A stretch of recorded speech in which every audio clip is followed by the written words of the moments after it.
Hey, what's going on, everyone? It is time for the Monday afternoon live stream where we talk about all sorts of tech stuff, interesting stories.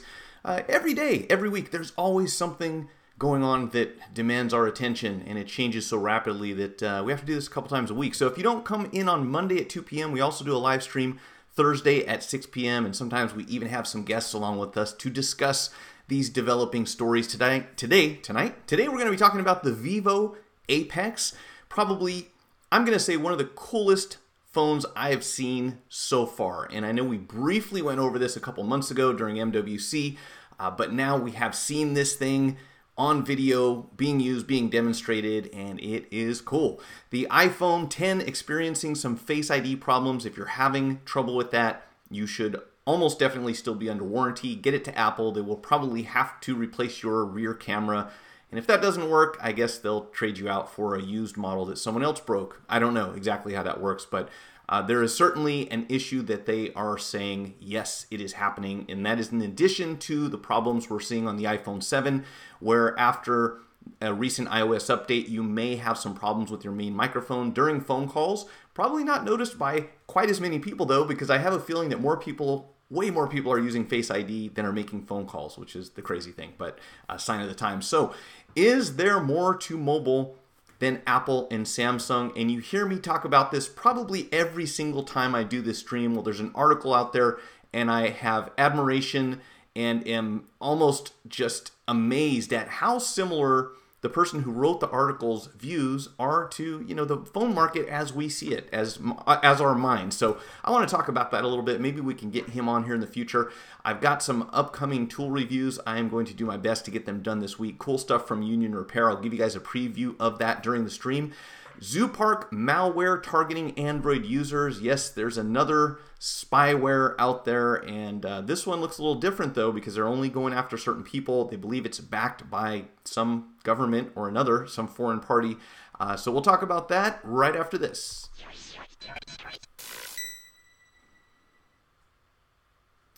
So what's going on, guys? We got Nate, we got Dave, we got Carl, we got 1001 noisy cameras, and 14 BB. I was going to say 14 GBB.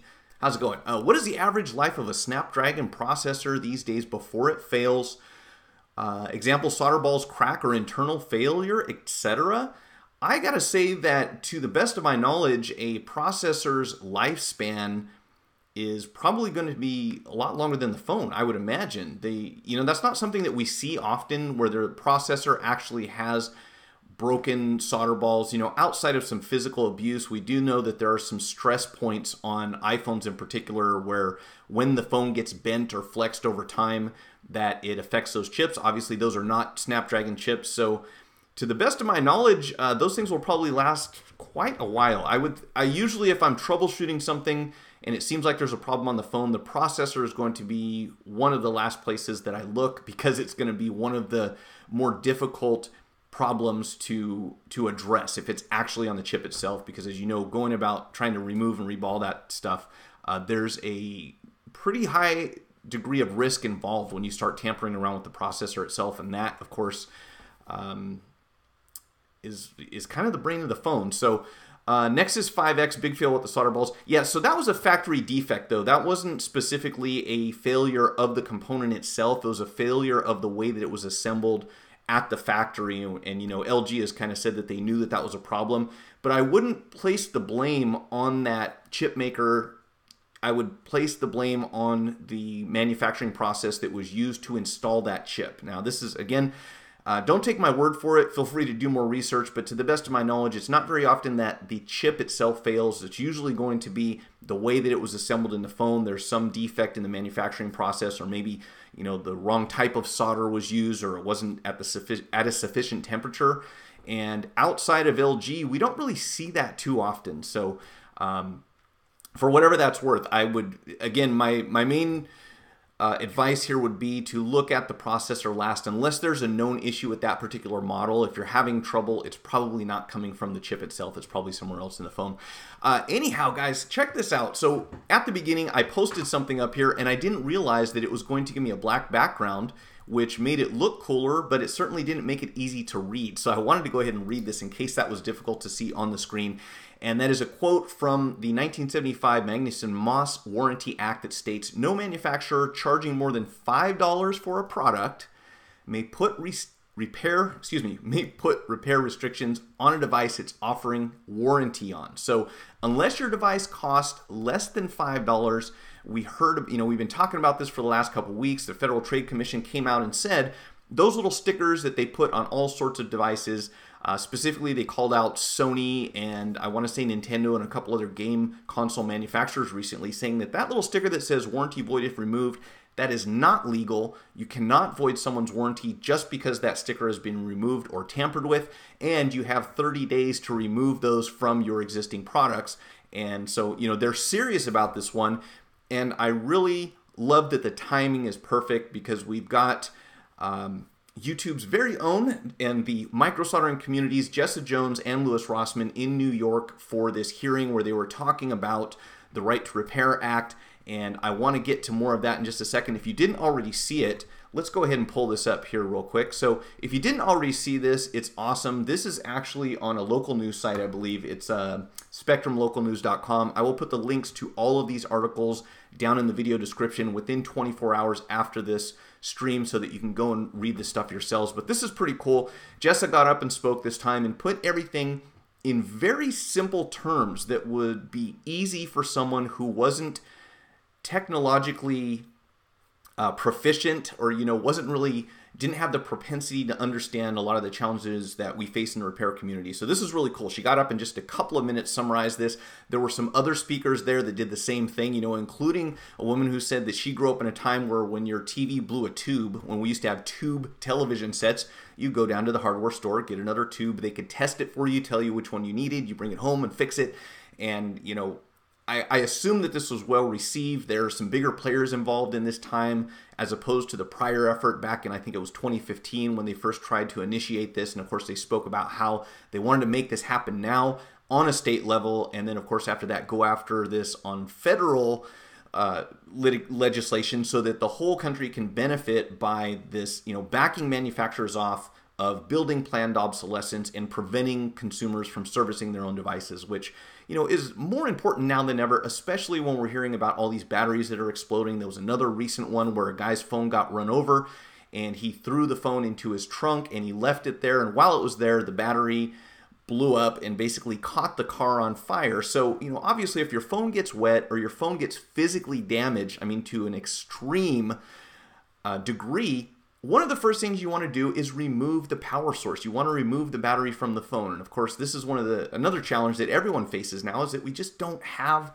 easily removable batteries. So when you have a water-resistant phone that's sealed up pretty tight, it's going to be difficult for anything to go anywhere once we start having gases or heat or anything else build up inside the phone. So a lot of times these result in some pretty serious risks and dangers to the consumer and everyone around them. So, definitely something that we need to talk about, but this is really cool to watch. And ironically enough, yesterday, oh, and by the way, I hope you all had a great Cinco de Mayo, whatever that means. It doesn't mean what a lot of people probably think it does.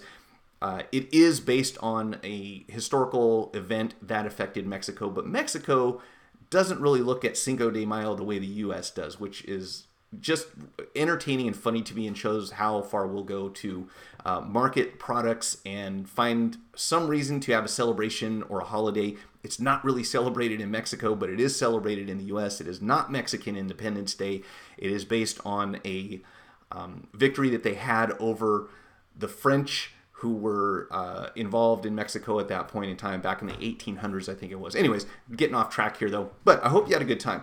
In the process, I went over yesterday, it's actually on the 6th, and I visited my cousin, and just so happens that he's got this phone. I don't know if you've seen it before. This is called the Cat S40, and it's one of those really heavy-duty phones that you can throw across a parking lot and just severely abuse, and they hold up really well. Well, guess what? On the bottom of his phone, I had to snap a picture of this. So they've got a little void sticker on one of the screws down at the bottom of the phone, which obviously doesn't mean anything. They didn't spell it out, warranty void if removed, but you get that impression when you take a look at this.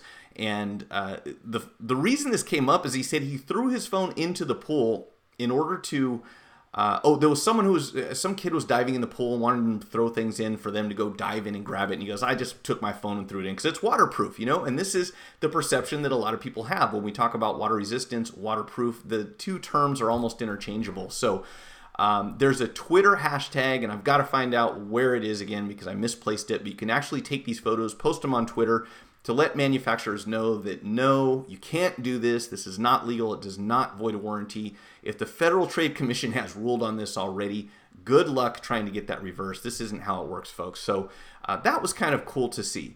Now, I am going to stop that for a second and go back here to the comments real quick and make sure I haven't missed anything. I didn't. Carl, you saw the speech. Awesome. Yeah, you guys, I will put the video link down in the description again afterwards. If you haven't watched this, you really should. It's very encouraging. They actually were doing some repairs out in the lobby of this hotel where the hearing was held, so people could come up and take a look at what's going on. You know how easy these things can be to fix, where as you know, if you take it to a manufacturer, whether it be Samsung or Apple or any other manufacturer out there, and they say, yeah, we can't really do this, you're gonna have to replace the phone, and that is completely untrue in so many of these cases. That in order, to be able to put this in front of people's faces so that they see, look, here's how you do it, step A, step B, step C, we're done. Your phone is fixed. You don't have to turn it in and pay a deductible and get someone else's, refurbished device that has some sort of unknown history. So that was really cool. Shouldn't the Caterpillar motto be, if you break it, we can give you back a full refund? Hey, Johnny Chang, it's interesting you say that because he told me later on in this conversation that after he threw this phone in the pool, and it was only in there for a couple of minutes, and obviously in the deep end though, because they were diving to retrieve objects from inside the pool. So this phone probably went 8-9 feet underwater, got retrieved, he took it out, dried it off, and he said it looked fine for a while, and then he turned it on a little later, and some water had gotten into the display, and it was kind of making the display dark. And, like anyone else, he said, I just waited, and it seemed like it was kind of drying up a little bit, and that should make you wonder right there, if this were a waterproof device, how did the water get in?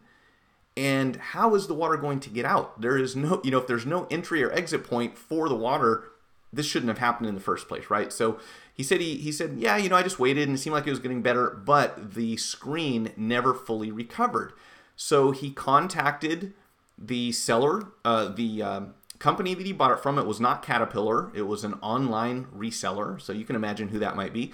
And he said, hey, I've got a problem with this phone. It doesn't work. And they said, no problem, and sent him out a replacement. He got it the next day, put the wet phone in the box, sent it back to them, and that was it. That was the end of it. No charges. So in that particular case, it wasn't a refund, but they actually did swap the phone out for him, which surprised me, especially when it's pretty much intentional liquid damage. So I would have to give credit either to Caterpillar or to the company that handled this transaction, because it's, no questions asked. Send it in, we'll send it back, and they probably do have some sort of crazy warranty on these phones because they are difficult to destroy, again, even if you're trying to do it on purpose.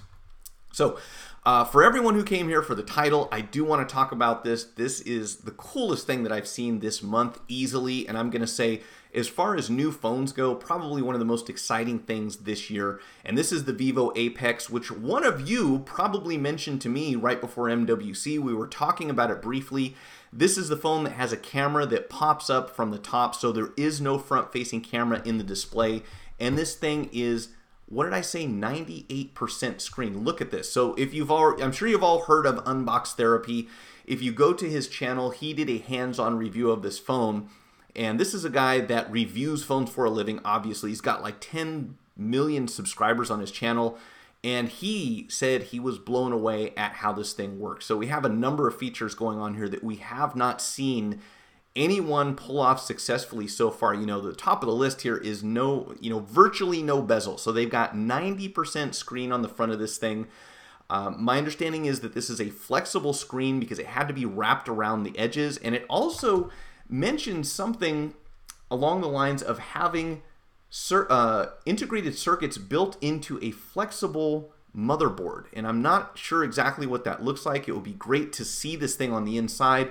But we've got an in-screen fingerprint reader. So if you want Touch ID, the Touch ID is built into the lower, I want to say, third or so of the screen. You can input multiple fingerprints simultaneously. So if you didn't want to lock your phone with just a fingerprint, you could put 2 different fingers on the screen at the same time, and if someone wanted to try to break into your phone, they would have to have both of those fingerprints. They have no speaker on this thing that you can see. I should say no visible speaker in the screen. So you can hear the phone while you're talking on it, and you have it up to your head, but you cannot see a screen. And that's how they made this happen. No notch, virtually no bezel, no front-facing camera until you activate it. So this thing pops up from inside the phone, which is just crazy. Let me see if we can pull this up here. Those are the specs. I had a photo here, the same page we had. I had a photo of this pop-up camera, which I guess we'll have to get to in just a second because I thought I had it right here. In any case, this is what we're looking at, a 5.99-inch display, 4 gigs or 6 gigs of RAM, CPU octa-core processor, rear camera 24 megapixels, 64 and 128 gig version, running Android OS version 8.0 Oreo, and we've got some more information right down here on it, somewhere around here. 185 grams. Waterproof? No. So obviously this is not what, I mean, nothing's really waterproof, right? But I don't know what the IP rating is on this thing. Resolution is 2160 by 1080, 16 million colors. Multi-touch screen, of course, curved glass, 18:9 aspect ratio, and looks like it will support frequencies in the US. And this is the one thing that I couldn't find anywhere. You know, this is a Chinese phone, and right now, trade and imported phones and everything else seems like it has a questionable future when it comes to US-China trade. So we really don't know for sure, at least I don't, whether or not this thing is going to be available here. But if it's available anywhere and it can be unlocked, this is a phone that I would seriously look at just because it's so different. This is like innovation times 10. Like, you have virtually nothing on the front of this screen, and to me, that means 2 things. It means a lot of people are going to be excited about this, people who are concerned about having bezels and home buttons and notches and all kinds of stuff in their way where all they want is a screen. This is as close as we've seen anyone get so far. And for those of us in the repair industry, if we're able to get replacement parts for this phone, what we're looking at here is the highest possibility, I think, of someone damaging their screen. So the more that bezels go away from phones, it seems like the more likelihood there will be that there's damage to the display itself, not to mention the glass on the outside. And we see that with the Galaxy series where you have the edge, we have glass wrapping around the edge. You have that much more surface area that can be damaged when the phone gets dropped. So, you look at something old school like a BlackBerry that has a little, half the phone is the display and half of it's not. Well, there's a pretty small chance of you damaging that thing. But the more that we get into more display, less bezel, the more opportunities we're going to have for repair. Again, assuming that we can get the parts for this phone and it's going to be fixable. So I'm not excited to see anyone break their phone, but I am excited to see something that we will probably be able to service. I mean, it's not Apple, so hopefully they're not going to hide any of that information from us. Here you can see in this picture, hopefully it's big enough, right where the red arrow is, that the camera pops up. And this is the one thing in my mind that should be a concern. And I would assume that Vivo is already thinking about ways to make sure that this thing will last, because if you have any moving parts in electronics, those are obviously the first things to go. Something like a front-facing camera that people use quite often, it slides up. It takes, I think it was like just under a second. It's like 0.8 seconds for this thing to open up, so you can take your front-facing pictures, and then it takes a second or whatever to close it back down. Well, obviously, if that thing's moving up and down, you're going to have some wear and tear over time. And how many selfie pictures would someone take in the lifespan of a camera? All depends on the person. But if you are, I don't know, an Instagram model or something like that, I would imagine you'll be using this camera a lot. So that would be the one thing that I would wonder, how long is that part going to really last? But outside of that, it looks like an amazing, very exciting phone to see. I hope that it ends up getting over here. Who knows? We do have 4.3 millimeter bezel on the bottom, so there is a slightly bigger chin on this phone, but overall, this is hard to knock, really, if you're talking about, not having to have a notch. Not whether the notch is a big deal or not, but just not having to worry about it at all. There is no notch. There's no camera. There's nothing visible on the front. It's all screen. If that's what you're looking for, this might be the camera or the phone that you're after. So hopefully its performance lives up to all the hype and what we're seeing in advance. It looks like it would be pretty cool.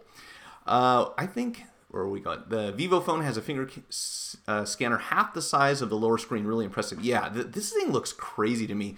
I think we are more unique tongue wiser than finger wise. What? Oh, could you lick it? I suppose you might. Probably would want to. Unless you're in Planet Mercury, not yet. Must be easier to hit 1/3 of the screen instead of a tiny fingerprint reader section. Yeah, I would think that a lot of the ease of use here would come from unlocking the phone, as you just said. 1001 noisy cameras, a lot more area to work with than just put your finger on. Hey, what's going on, Greg M? Simple things have become overly complicated thanks to Microsoft Windows 10.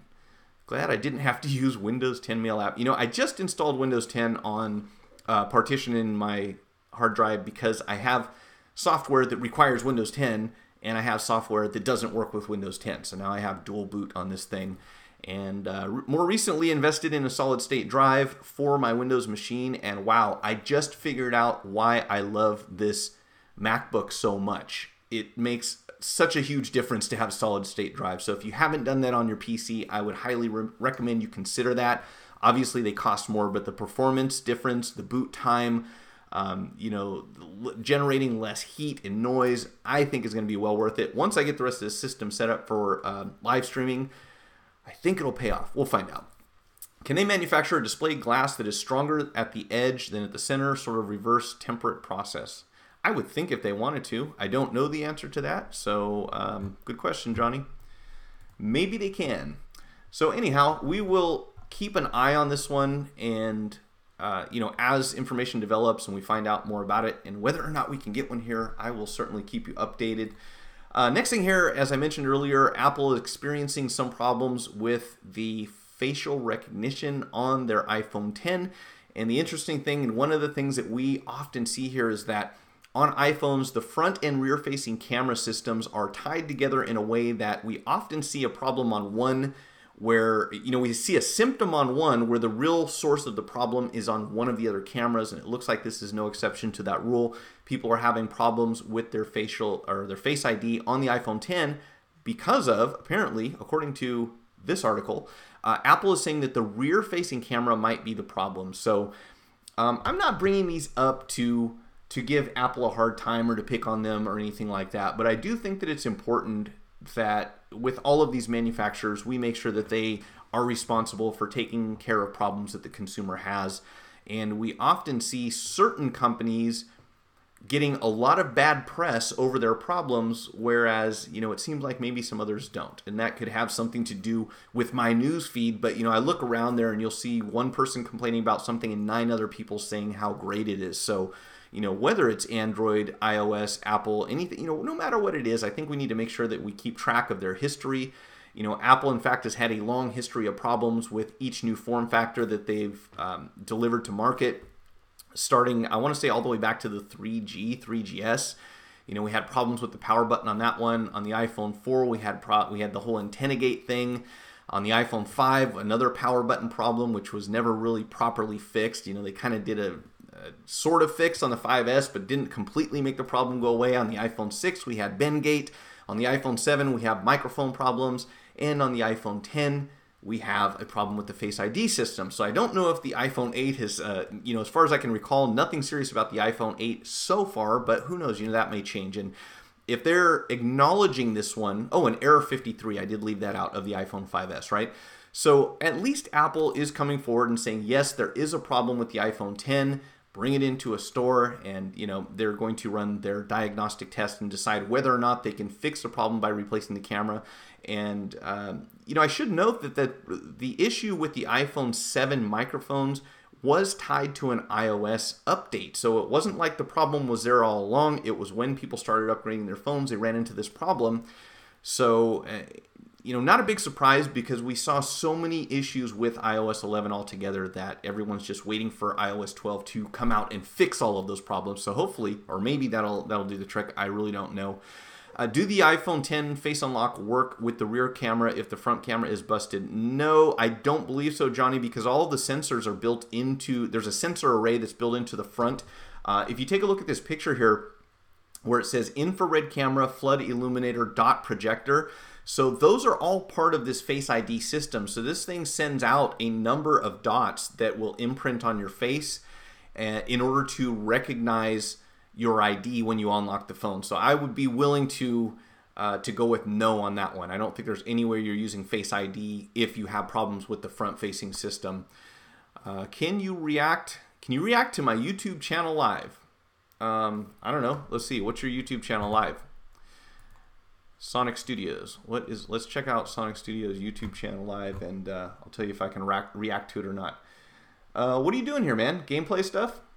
Yeah. I can't react to it live today, and I can't react to it live without your permission to use your videos. And if what you're doing is gaming, that's awesome, but it's not really relevant to this particular channel. So I am always happy to help promote other YouTubers, especially people who are on their way to 1,000 and trying to get monetized. So if there's something I can do to give you exposure, and you've got quality content, I will absolutely try to help you. If you're a gaming channel, though, I would say that this particular stream is not really relevant to what you're doing. But if you wanted to, I'll come back later and take a look at it. I am planning some gaming stuff in the future. Hopefully, it will most likely be on Twitch rather than YouTube, but maybe we'll do both. I don't know. So outside of that, we have the article here, which again I will link, and this is about the iPhone 7 and iPhone 7 Plus being disabled, or microphone being disabled with an iOS update. So that's kind of a bummer. So if you have 11.3, let's see, starting with the release of 11.3 and still present in subsequent versions of that system, a handful of iPhone users have been hit with a bug that makes it impossible to communicate while making phone calls or video chats on FaceTime. I was under the impression, so phone calls and FaceTime affected by this microphone problem. Again, I always question like how many people actually use their phone to talk anymore, but if you are one of those and you have an iPhone 7, then hopefully we'll have a fix for that. Let's see, it also said, and this is something interesting, the company has asked technicians to start running audio diagnostics. If the report displays an alert that says accessory not supported or device cannot detect dock, then the service provider can fix the phone. So I have yet to see that. I do not have the microphone problem on my iPhone 7, but I do have the unsupported accessory when I'm using made for iPhone chargers. So I don't know if my TriStar chip is failing or what, but I'm using OEM chargers from Apple, plugging them into this iPhone 7 and getting the unsupported accessory message. So whatever that means. Unfortunate that these things are so sensitive, that we see so many problems with them. I'm sure it has something to do with their charging system, their charging technology, but it's not something that you typically see in anything else outside of products that use a lightning port. So kind of weird. The microphone is affected only at the phone or also Bluetooth. That is a good question, Johnny. I would assume that it's only the microphone, but I don't know that for a fact. And since my phone's not affected, I can't really test that. It will be good to know whether or not it is both, because as we all know, it can be a microphone or it can be the entire audio system or the audio codec or something else built into the phone that's causing that problem. We've run into a few of those where whether or not you're on speakerphone, whether or not you have the headset jack plugged in, whether or not you're on Bluetooth, you have no audio. And when it's that, you have a more serious problem. So typically speaking, now this thing sounds like it's software related, so rather than being able to change out a charge port to remedy this, there's something that has to be done, and we'll probably see in a future update, hopefully, that will fix the problem for the iPhone 7. Anyhow, I think I'm going to leave that right there. What is this? Apple, I need your help. That's funny. Somebody wrote in the comments, help Apple. How to get custom text tones back on your Samsung Galaxy S8 or Note 8 on Android Oreo. And see, I don't want to just pick on Apple. I want to pick on Samsung too, and anyone else who does something silly. And I didn't even know about this. This article is from April 2nd, okay? So I was visiting family yesterday when my brother, who has a Samsung S8 or S9, I want to say it's an S9, might be an S8, pointed out that he no longer has custom alerts for text messages. So when you can program in an alert for a person who calls or texts you, so that way you don't have to look at your phone to know who the message or the phone call is coming through. Well, apparently with Oreo on the Galaxy S8, and I would assume forward, there is no option to add a custom alert for a text message. So if I was going to text you and you wanted a certain type of alert to go off to let you know that I was the one sending the text message, so that you would know whether if you wanted to respond or you wanted to ignore me or whatever that is gone. And you have to install a third-party application in order to restore that feature. Now, you still have custom caller ID capability of custom alerts, but not for text messages, which is just, mind-blowing to me, considering the number of people who text as opposed to the number of people who use their phones to make voice calls. So this to me is like shooting yourself in the foot. Why would you and it's not Android. It is Oreo specifically on the Galaxy series, on the Galaxy S8. Why would you do that? Like, I can't imagine any reason. And Samsung's response was that sometimes you have to remove one feature in order to make room for another feature. And I'm not sure what the feature was that replaced that, but I can't imagine added functionality that we didn't already have, that at least nothing that I've heard of lately, that sounds better to me than having custom text tones. I like to know who's texting me, especially while I'm driving. Is this going to be something so important that I should pull over and answer the text message, or is it someone who texts me nonstop all the time and I can just kind of get to that when I need to? So it's crazy that they did this. It's really sad that you have to install a third-party application just to have a custom text tone. And again, I'm baffled on this one. I can't imagine any reason that they would say, yeah, nobody uses that, because they've got to have statistics that show, in one way or another, what the percentage of features are being used by what percentage of the end users on the operating system, you would think, right? And to take this away, not a good move, in my opinion. Now, people obviously may disagree with me. This is just my opinion, but this is a feature that I loved having on Android. I loved having it on Windows, and I would sacrifice quite a few other things in order to just be able to tell who it is that's trying to text me. So I don't know what is going on with that. The TriStar port probe has no IC. It's only for probing continuity, isn't it? That is correct, Johnny. The TriStar tester, if that's what you're talking about, all they do is test resistance from one point inside of the phone on the logic board to the number 8 pin, which is going to be your ground. So that's all it's going to do, is test continuity and or resistance in those areas. It shouldn't show any product ID. No, I don't think so. I don't know how they would do that. Have anyone picked the latest Android bug that can crash the phone if you get a huge message with left and right formatting disguised as a black dot? That's a new one. I haven't heard about that one yet. Of course, I'm not using Android at the moment. So, Apple and Samsung, this is the article that this got my attention so much that I really want to get this person. This is Andy Boxall is his name. He's on Digital Trends.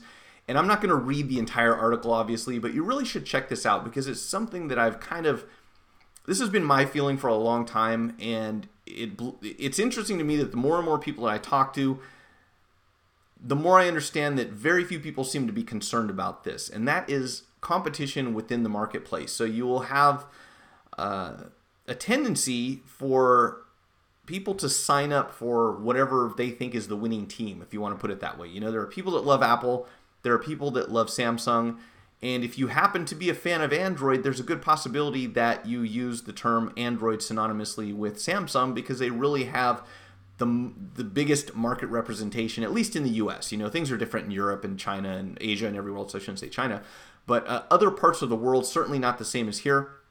But when you talk to most Americans, it is, do you like Samsung or do you like iOS, or do you like Apple or do you like Android? And it's like, those are the two things to choose from. And this guy kind of goes in and talks about exactly what I've been saying for a while, and that is that there is a lot more to the phone market than just these two manufacturers. Sure, they have a large percentage of the market, but if it gets to the point where they take over and those are your only two choices, that creates what we consider a duopoly.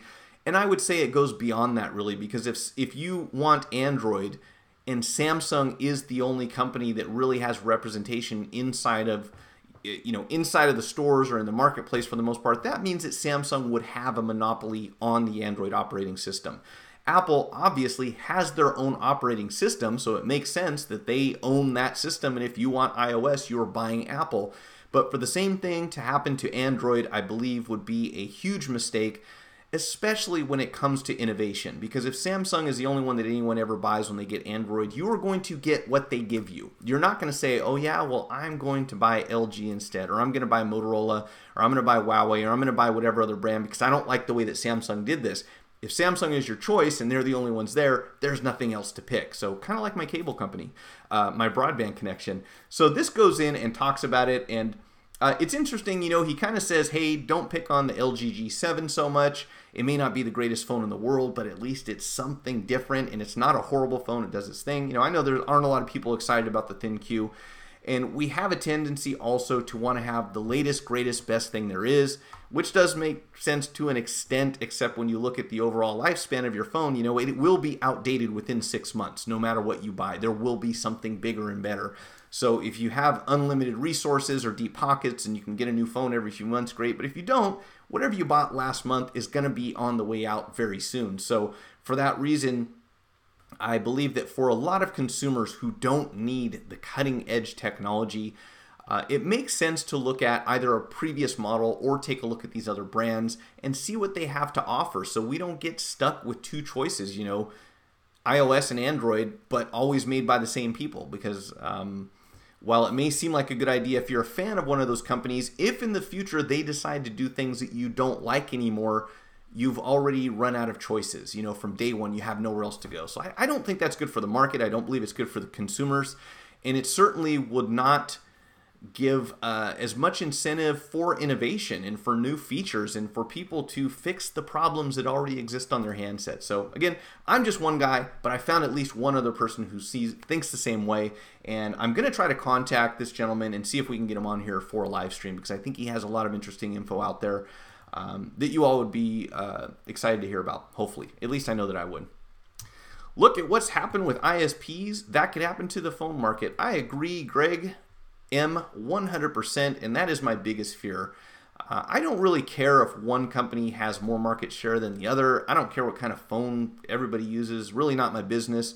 But to decide that, hey, next time I want a phone, I have one choice or two choices, that is really sad. That's a sad future to think about, and especially when you look at companies who kind of brag about thinking differently and doing things another way and thinking outside the box and being unique, and then it's like, well, if everyone has that phone, there's nothing really unique about that customer anymore, right? Or there's nothing unique about that handset if that's all you have. So who knows? If someone created an emulator of iOS for Android, it would get sued by Apple. I don't know if an emulator would, but I think that if you could create an emulator that looked like iOS, you might have some issues there. Obviously, if you used anything that they had licensing or copyright or trademarks on, you could probably create something that looks a lot like it. I've seen some fake iPhones that ran Android and look like Apple. And of course, as soon as you see that there's no Siri, there's no iTunes or no App Store, then you know that it's not an Android. But the ones that they made, historically anyways, they ran pretty terrible. They were just very laggy and they didn't respond the same. So if you could optimize a phone to run an operating system similar to iOS, but not being iOS, and make the thing work to where people liked it and it was just as good as an iPhone, well, then you would be the next Apple pretty much. And I think that's why we don't see that. And possibly one of the reasons why we don't see anyone emulating, successfully emulating Windows live tiles, for example. That was something that would be great, that, Android being open source, if they have access to it, they can think of a way to make it work. It would be cool.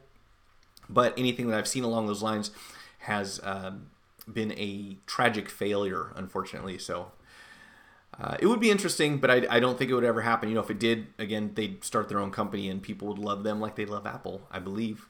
Although it would be a knockoff of some sort. I remember there was a way to run Android on the HTC Touch Pro, which was a Windows phone. I want to say the HTC HD2 was one that you could install different operating systems on, if I remember correctly, which was really cool. Probably the main reason that phone was popular at its time. Not fun to work on, though. Not my favorite anyways. I wonder what their excuses would be to charge crazy prices when 5G rolls out where speed is a feature. It's interesting that you brought that up. I don't know if you were on Thursday's stream, right? I think I talked about this. So one of the things that we're already seeing with ISPs anyways is that, I am a proponent. Let's go over here and get some chat here, guys. Sorry about that, because I want everyone to know that I still am in favor of net neutrality. And it's debatable. I'm always happy to talk about it. I don't see a downside for consumers when it comes to net neutrality. I've heard a lot of arguments that don't make sense, and when you fact check, they are entirely false. So I haven't seen a good argument for not having net neutrality, which we lost recently. But ISPs, I want to say Comcast in particular, has stated that their plan is to start rolling out 5G in limited markets. And when they do, if you're already buying one of their cable packages where you get a bunch of channels from them, you will get those increased speeds at no extra fee. However, if you're not buying your TV from the same company that you get your broadband from, then if you want those faster speeds, you'll have to pay more. So it sounds like a good way to sort of disguise throttling. You know, instead of saying that, hey, we're going to slow people down, which they promised they would never do, what we're going to do is, as technology evolves and people need and want faster speeds, we're just going to go ahead and give them to the people who are already buying these packages of entertainment that they don't want in the first place. You know, and this is the whole issue with cord cutting, is that everyone, you know, big cable has seen that people don't need big cable anymore. So how do they keep getting that money to come in? You know, because if you say, hey, I'm just going to watch Netflix and Prime and Hulu and everything else and YouTube, and I don't need your cable channels anymore, well, obviously that's going to lose them money.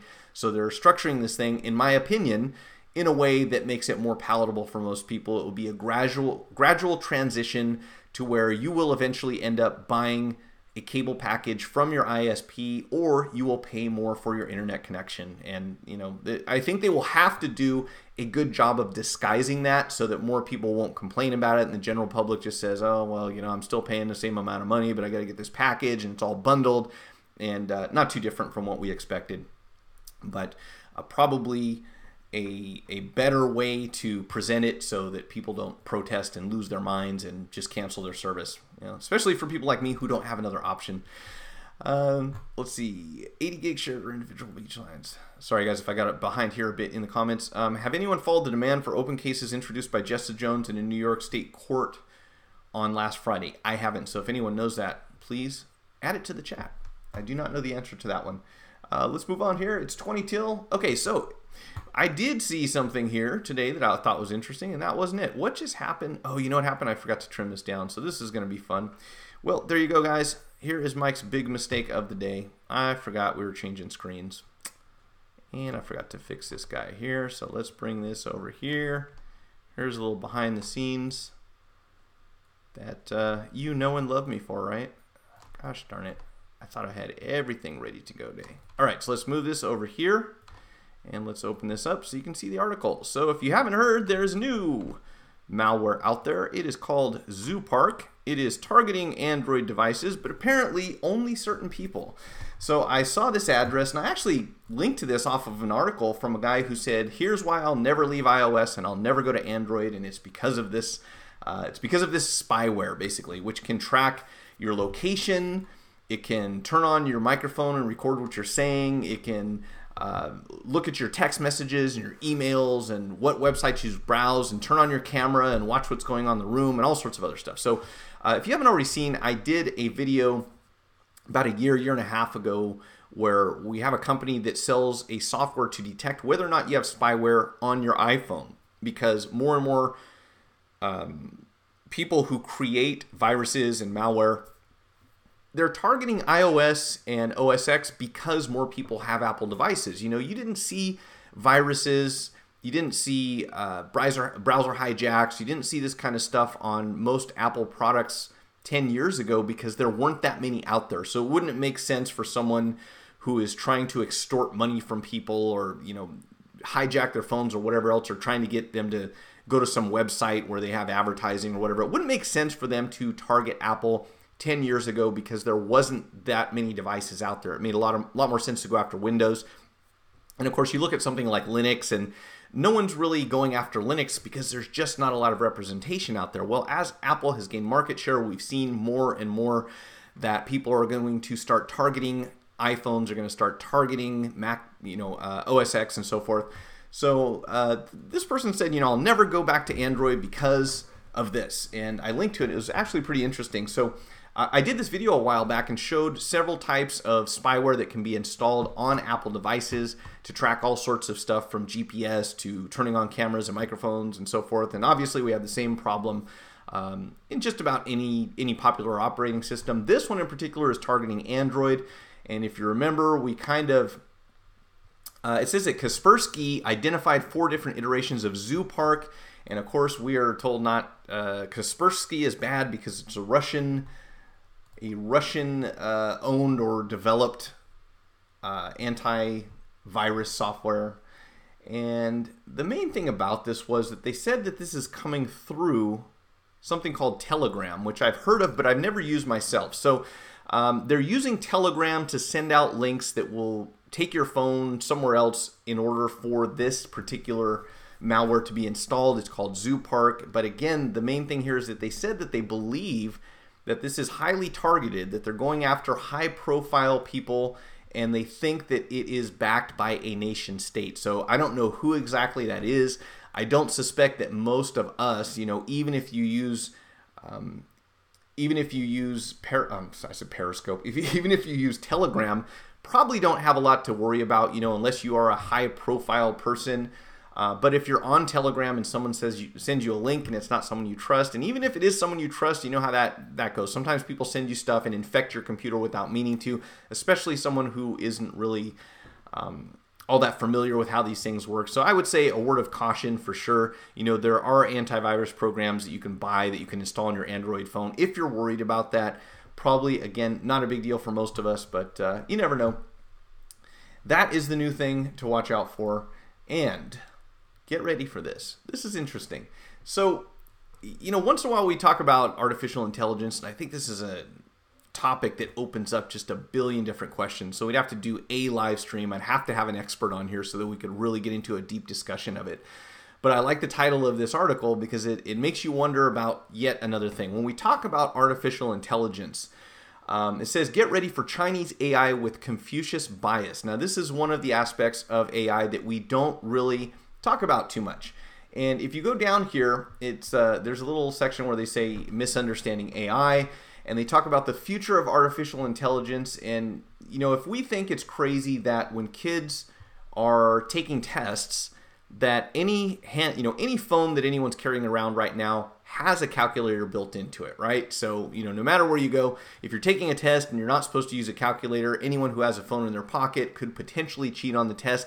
Well, in the future, what this article is kind of saying is that, in high school, homework will become more complex. Students may be asked to write a paper on complex contemporary issues.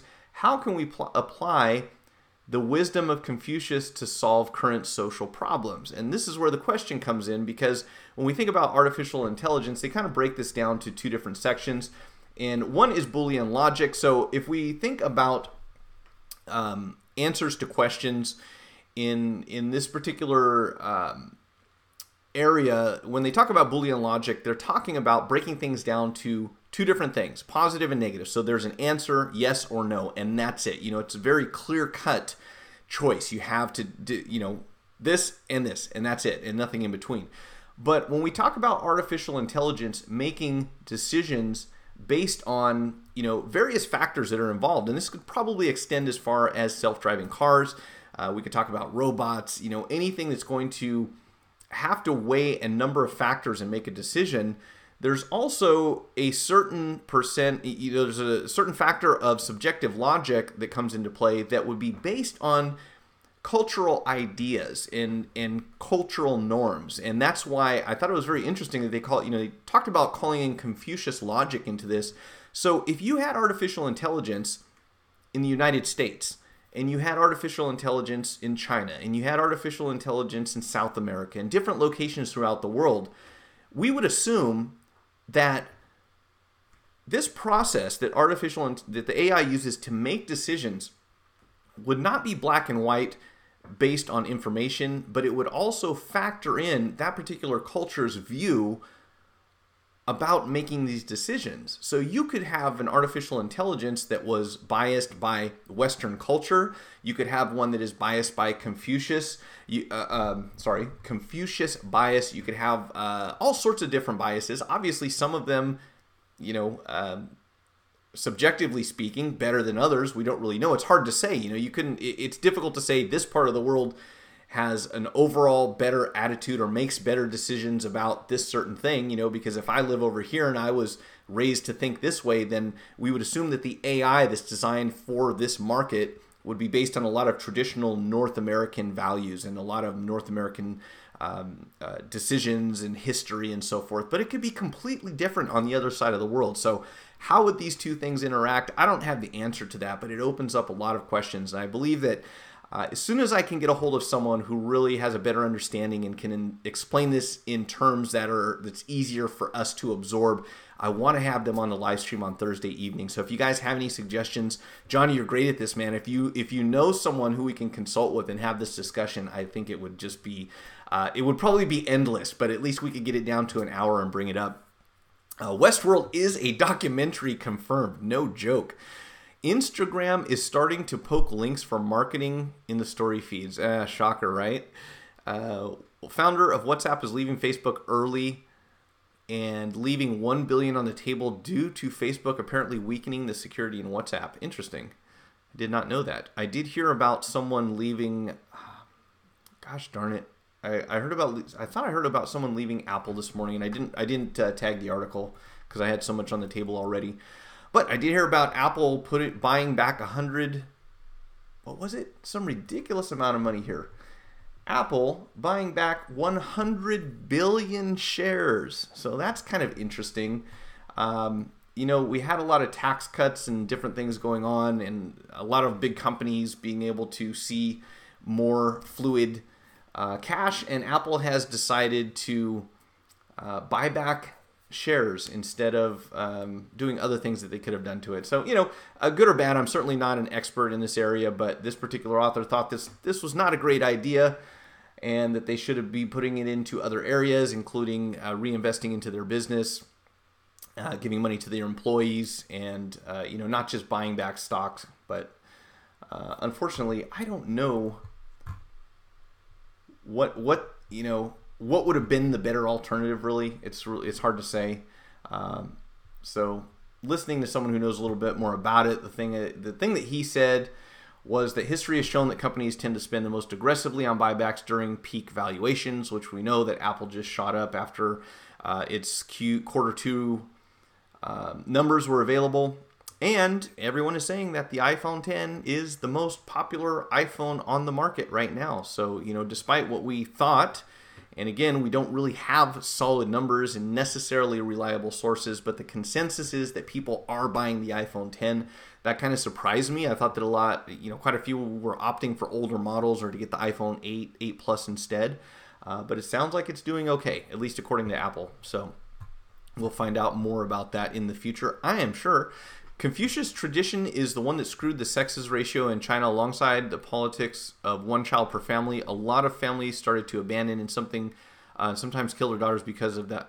I didn't know that. I didn't know that was because of Confucius tradition, but that's obviously created some problems in China because of the skewed ratio of men to women. It's crazy. They can trade Apple shares for iPads. Sure.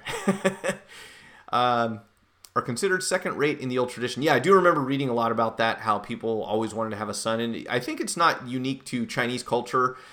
You can talk to any parent, or you can talk to any dad, I should say. And, particularly throughout history, we have generally seen male-dominated societies, and every man wants to have a son for the most part. So that is not a huge surprise. But obviously, there's going to be some downsides to that, especially when your population levels are that different. I think that worldwide we have slightly more females than males altogether, but I know that in China that's not the case. The only buyback that made any sense was the one Michael Dell did to recoup control of his company from shareholders. Oh, Dell, right.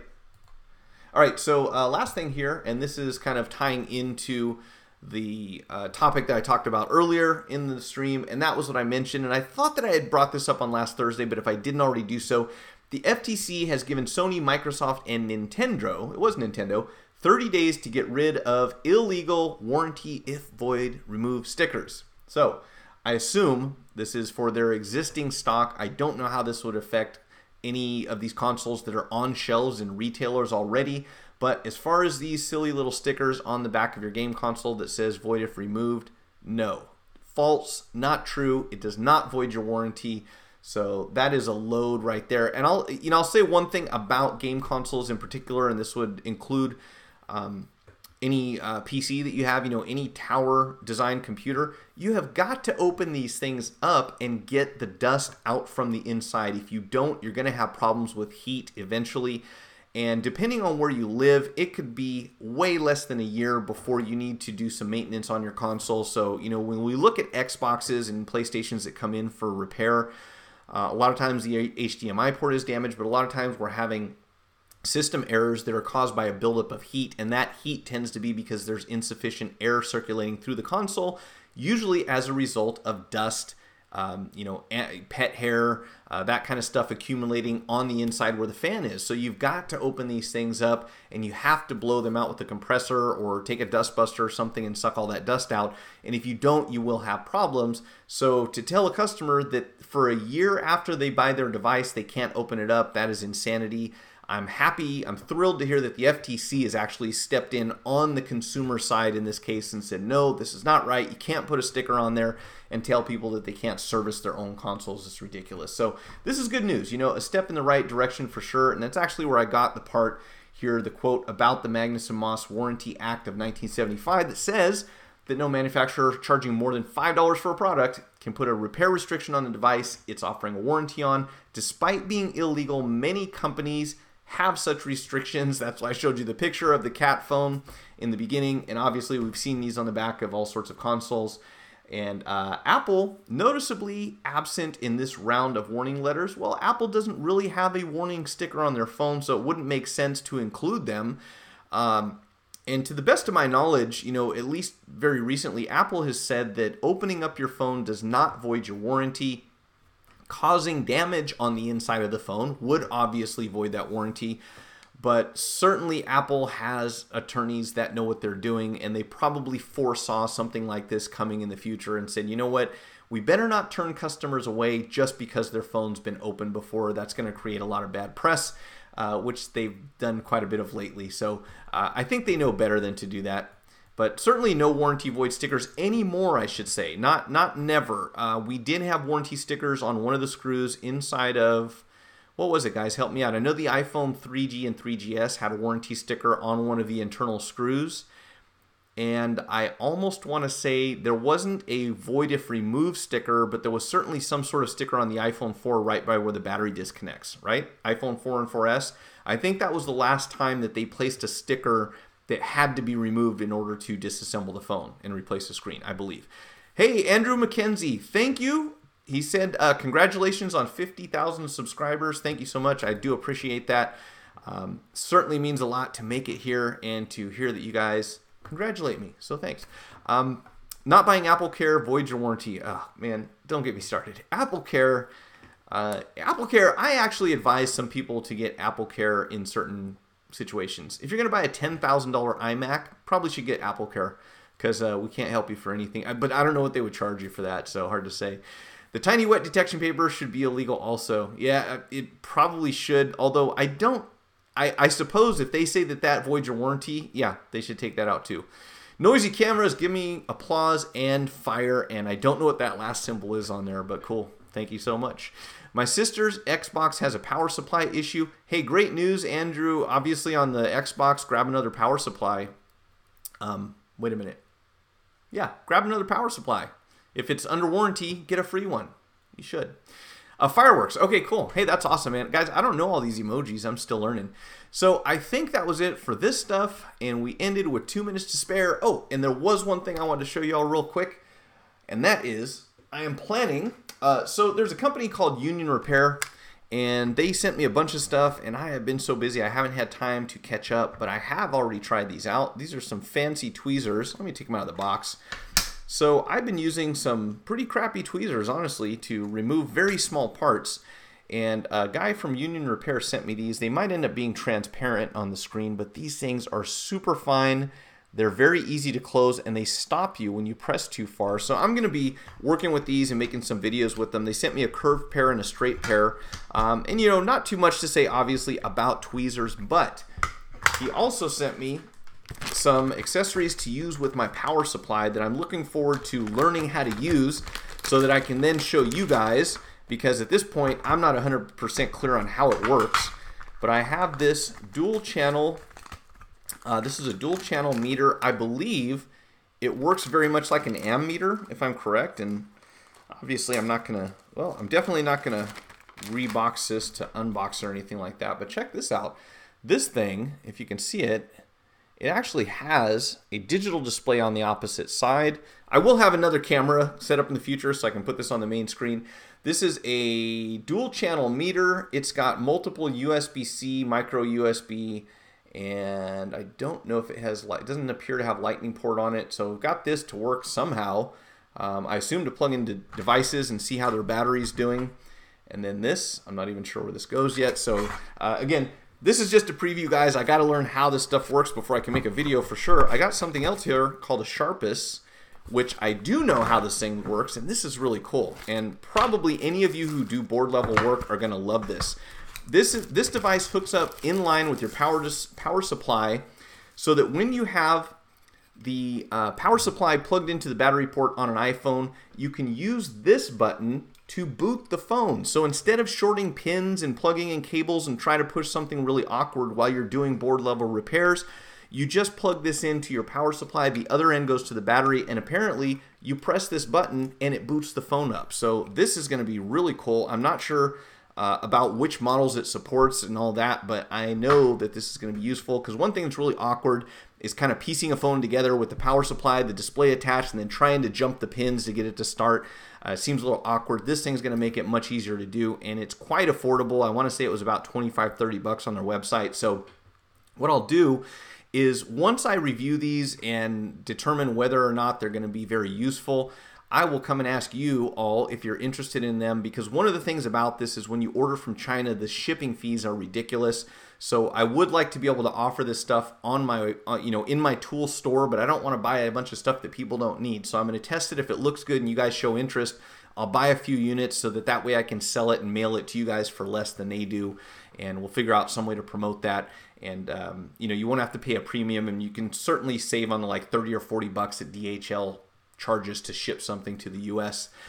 Let's see. I think STS Telecom may have gotten that USB amp and power meter. And in fact, the guy from Union Repair, Sven, I have a hard time saying that, said that he had sent a bunch of stuff to STS also. So that is quite possible. He probably did. They did not send me a thermal camera, Greg. I wish they had. That would be cool. I think he's waiting for me to complete these videos, and I just been swamped here. So I'll certainly be working on that. Let's see. In the YouTube live chat, you must type a colon and then start by typing the word of the image. Oh, okay, cool. That's good to know. Sorry, I'm mumbling. For anyone who's watching or listening to the listening to the podcast, I'm reading the comments right here and trying to get caught up. It didn't work. Okay, well, I may have the same experience. Hopefully not. If you leave it unplugged a while, it will work and turn on, but if it's plugged in for ages, it will have a light on the power supply, but it won't turn on, huh? Okay, cool. Hey, Harvey, what's going on? You made it! You made it in the last couple minutes, but hey, you made it. You guys can always watch the replay, of course, but it is cool to have you here with me. There was one more thing I did want to ask about, and that is, Nate, especially if you're still with us, or anyone else who does board level repairs, are any of you addressing the no service searching issue on the iPhone 7 that is pretty much got to be something to do with the baseband or one of about 11 other components? And I'm asking that because at this point it's kind of looking like that may not be something worth pursuing. I know that sometimes it's the baseband PMIC, sometimes it's the baseband chip itself, sometimes it's a number of other components in that area.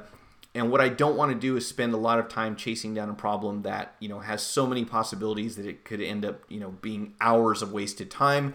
That is my first question. Second question, any of you out there using a board preheater already?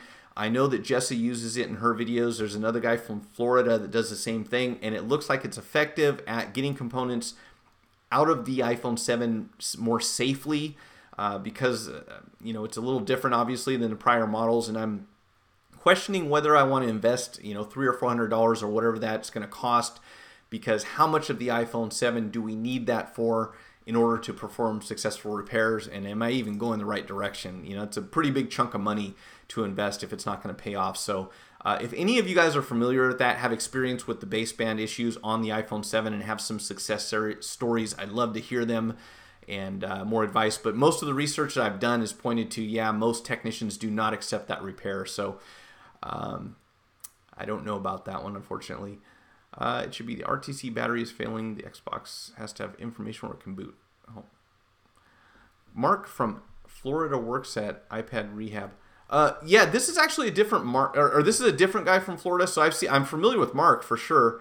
Mark Schaefer, right? I've seen quite a few of his videos actually on the iPad Rehab channel.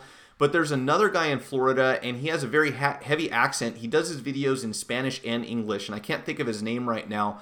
But he seems to be using these board preheater successfully for a lot of repairs. I'm just not sure if I need to invest in that. I mean, if it solves a lot of these issues, that'll be great. But so far, the only thing I've really done board level on iPhone 7s has been the TriStars, and that you can certainly do without a board preheater. So, you know, until something else comes in and makes me think, okay, I really need to get this board preheated, I don't know if I want to invest that $300 or $400. It'd be nice to have one. If anyone wants to send me one out there, that'd be great. But right now, I really can't justify it. But I'm especially interested in hearing what your success or unsuccessful stories are regarding that searching no signal. It seems to be one that is developing. We're seeing a lot more people that have iPhone 7s with searching no signal. And if it's not fixable, that's going to be a bummer. You know, that's going to be another signature failure, as Jessa has coined that term, on iPhone 7s. And if there is no solution, man, that's very unfortunate for anyone who's using that phone, and for Apple's track record of having phones that last a year and a half, and then they just quit, and it's hard, you know, if not impossible, to fix them. So hopefully we'll hear something on that. Okay, everyone. Hey, thanks again for... Whoops, that's not what we wanted. Boy, Mike, let's get it together here. I think we went back to this. Yes. So again, thanks everyone for joining. I certainly appreciate it. We'll be back on Thursday for the Thursday evening live stream at 6 p.m. Not sure if we're having any guests or not. I'll keep you posted. I'm looking for some experts on a number of different topics, AI being one of them, something I'm really excited about. And last week when I signed off, I said I would be rebranding the channel. That does not by any means meant to convey that I will not be doing phone repairs. I will absolutely continue to do phone repair tutorials on this channel, but I believe that calling it Go Cell Phone Repair kind of gives people an idea that if I go to this channel, I'm going to see phone repair, and I don't want to do just phone repair. I certainly enjoy talking about other things, and there's so much emerging technology, especially when it comes to things like 3D printing and AI, self-driving cars, Face ID, you know, that we talk about that isn't necessarily going to be phone related. So that's the reason I want to change the name of this channel. I will still obviously have the GoCellPhoneRepair.com website for tutorials and for tools, and I'll still be putting tutorials here. So sorry if I made that confusing in any way whatsoever. Johnny said to invite Joe Scott to make a chat with you on Thursday. Okay, I will certainly look into that. And drop me an email if you want, Johnny, so that I'll remember, and I'll see what I can find. And other than that, that's it. So everyone, I will talk to you on... Harvey says, great idea on expanding your horizons. That's the whole idea. Not to leave. I'm not going to abandon anything. I just need more tech stuff. So guys, I will see you on Thursday. If not, next Monday, 2 p.m. Have a great week and take it easy.